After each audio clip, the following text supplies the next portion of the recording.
Nous allons corriger ensemble donc l'exemple 2. Donc décrire par une phrase l'événement G et H. Donc l'événement G et H, ça va correspondre à l'élève et un garçon et il pratique l'option hippologie. Donc l'élève et un garçon et il pratique l'option hippologie. Donc nous allons maintenant essayer de traduire de traduire l'énoncé par un tableau de contingence. Un tableau de contingence est tout simplement un tableau à double entrée. Donc j'ai ma colonne pour les garçons, ma colonne pour les filles, ma ligne pour les personnes qui pratiquent l'hippologie, ma ligne pour les personnes qui ne pratiquent pas l'hippologie. Ma ligne totale, ma colonne totale. Donc j'ai un total de 29 élèves. Donc au total 29 élèves. Je sais que j'ai 17 garçons. Et dans mes 29 élèves, j'ai 10 élèves qui pratiquent l'option hippologie. Et dans ces 10 élèves, je sais que j'ai 9 filles.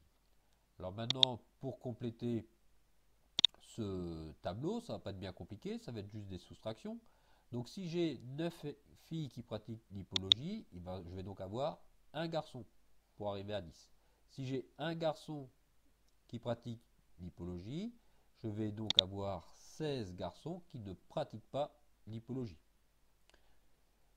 Alors maintenant, si j'ai 10 personnes qui font l'option hippologie, je vais donc avoir 19 personnes qui n'ont pas l'option hippologie, toujours pour avoir un total de 29. Donc ici, je vais avoir 3 personnes, soit un total de 12. Je vais donc avoir 12 filles dans la classe, 17 garçons, 10 personnes qui font l'option hippologie et 19 personnes qui ne font pas l'option hippologie.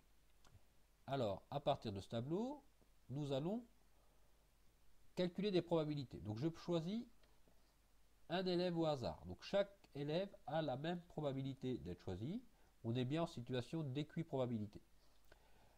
Donc je choisis un élève au hasard et je veux trouver la probabilité que l'élève choisi est un garçon. Donc sur mon total d'élèves, donc je vais donc diviser par 29, j'ai combien de garçons?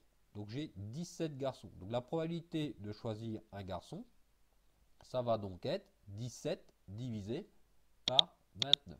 Donc 17 divisé par 29. Donc la probabilité de l'événement G va donc être de 17 divisé par 29. Alors maintenant, je veux l'élève choisi est un garçon qui pratique l'hippologie. Donc je suis toujours sur l'ensemble de ma classe, donc sur l'ensemble de mes 29 élèves. J'ai combien de garçons qui pratiquent l'hippologie? Donc j'ai un seul garçon qui pratique l'hippologie.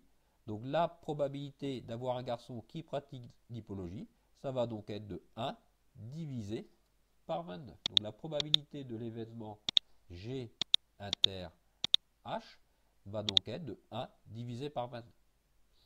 Donc divisé par 29 parce que je divise par l'ensemble de ma classe. Alors maintenant, ça va être un petit peu différent. Là maintenant, je vais prendre parmi les garçons. Donc je vais isoler uniquement les garçons. Donc je vais uniquement travailler dans cette colonne-là. Parmi les garçons, donc parmi mes 17 élèves. Donc là, je vais donc diviser par 17.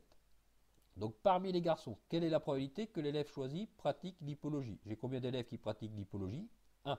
Donc la probabilité, donc parmi les garçons, que l'élève choisi pratique l'hippologie, ça va donc être de 1 divisé par 17.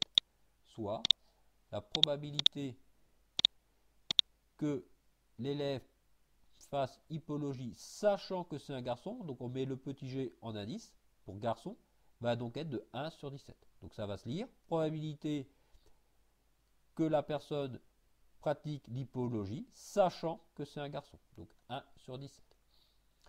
Alors maintenant, on va essayer, dans la question 5, on va essayer de voir s'il n'y aurait pas un lien entre ces deux nombres-là et celui-là. Donc à la question 5, je vous demande de me calculer P de G inter H divisé par P de G. Donc P de G inter H divisé par P de G. Donc c'est pas très compliqué. Vous reprenez les deux valeurs qu'on a trouvées plus haut. Donc P de G inter H, on avait trouvé 1 sur 29. P de G, on avait trouvé 17 sur 29. J'arrive donc à cette expression-là. Donc P de G inter H divisé par P de G, ça va être égal à 1 sur 29 divisé par 17 sur 29. Avec ce qu'on connaît sur les fractions, on va donc pouvoir simplifier le 29 qui est là et le 29 qui est là. On va donc arriver à la formule. Donc P de G, P de G inter H divisé par P de G va être égal à 1 sur 17. Comparé avec ce qu'on a trouvé à la question 4, ben c'est donc la même valeur.